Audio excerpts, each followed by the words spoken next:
What's up, delicious people? I'm gonna say, guys. Hey, guys. How are you? YouTube, money, guys. TikTok na YouTube. How are you? Mungita say, guys. Ah, guys, mungo na this week. I'm going to busy week. Chungo famba. Wakati wa mkuleza watu kutisha. Kuleza noneza, guys. Ndakaenda kuChina ngavachidzoka kuAfrica manje. Tichikoburuka ndege pa kuningirikini. Africa tato tunataka tumirwa pa airport. Ngavadzoke kana vaenda kuChina chete kamira. Ndo tafuta mabhegi achona nzira. Ndege adonza mabhegi. Apa tasvika takamirwa, guys. Nasta surprise wao. Kapo edu manyama. Kapo manyama. You short ngatungotine the biggest blogger ever. No zava chokwadi ipapo. Blogger na Regina turonyarira kuzodzera chakangonyoma.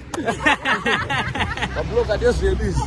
So guys, this is the biggest blogger ever. Muona uti ndambo muza before ngati wewe unokona ngweta this like first like nobody did the first what are you?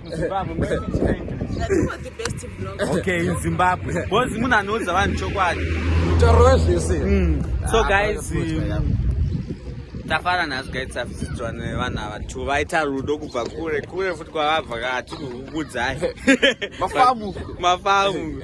So guys, this is Praise Makara. Murume wangu agone kuintroduce because kana pakanti introduce family yamuzwa guys akati chi anti mama na date uyu ndiye musikana andikati ndinokuda zvazvoda guys kana timiyo. So guys, this is Praise here. Yeah. Makoti room. Ndiye musikana akati na Praise anomuda. So akati kana neni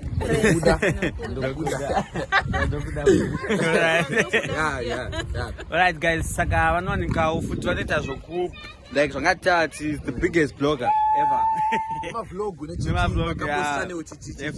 So guys, vanowanika ku YouTube page yangasiri focus nayo but adatoti aite focus nayo. Praise Makara YouTube, Praise Makara Facebook, yeah. Praise Makara TikTok. Facebook achati ruin Praise.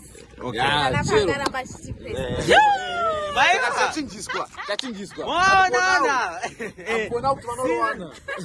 For now, chaisa link in comment section.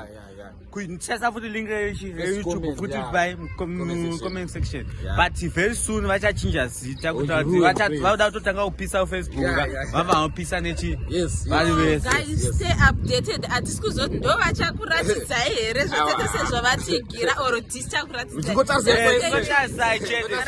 Makatasa kuti zvikupi. Yeah, but follow guys. Because neko ashtora ndo arikuziya saka mogara muchitecheka Praise Makara especially ku YouTube. The blog rataisa futi share blog. Make sure you go and watch it on YouTube, guys. Please go and subscribe. Guys, now subscriber. Just wanna. Mancho munhu.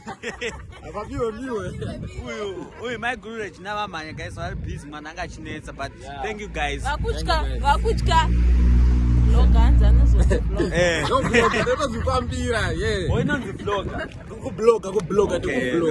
All right. Okay, thank you guys. See you. Tichaona mama follow and kuno subscribe. Thank you so much.